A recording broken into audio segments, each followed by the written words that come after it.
Itang labanan para sa kategoryang ito this year. Dalawa ang nominasyon ni Judy Ann, one for comedy, one for drama. Hindi rin siyempre matatawaran ang husay ni Nadina at Maricel, pati na ang young stars na sina Jolina at Bea. Here are the nominees. For Best Performance by an Actress in a Leading Role, Musical or Comedy. Bea Alonzo, Now That I Have You. When the right man comes along, there will be a sign. Yan ang gabi-gabi kong pinagdarasal.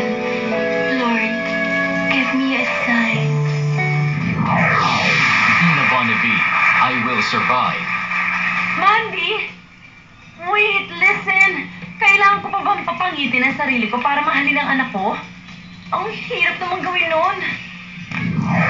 Jolina Magdangal, Annie B. Kung pwede nag-blush, hindi na kailangan ng blush on. Natural na yan. Ay! Aminin mo, ingat ka. Judy Ann Santos, I Will Survive. Huwag ka magagalit. Ito, tanong lang naman to. Gusto ko lang naman malaman yung totoo eh. May kabit ka, no? May kabit ka! And Maricel Soriano, I Will Survive. Meow! Ano yan? Galing ba ukay-ukay yan? Meow! Meow! Pitrum gives a well-deserved round of applause. For Best Actress in a Musical or Comedy Film goes to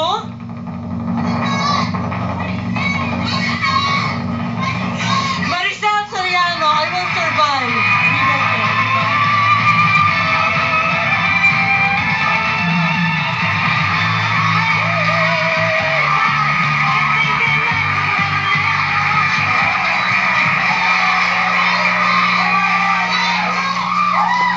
Unang-una po sa lahat, syempre nagpapasalamat ako kay Papa God. Pangalawa, sa aming pong producer sa Regal Films, si Mother Lily. Syempre sa aming pong director na si Joel Lamangan. Sa mga kasama ko po sa pelikula, Eric Quezon, si Dina Bonnevie, and syempre si Juday. At syempre si Tita Pilitz, kasama rin namin sa pelikula. Maraming pong salamat sa aming staff and crew. At syempre po sa lahat ng mga fans na naniniwala at magmamahal sa akin. At sa Golden Screen, marami pong salamat sa inyo, sa inyong paniniwala sa akin. Maraming salamat po.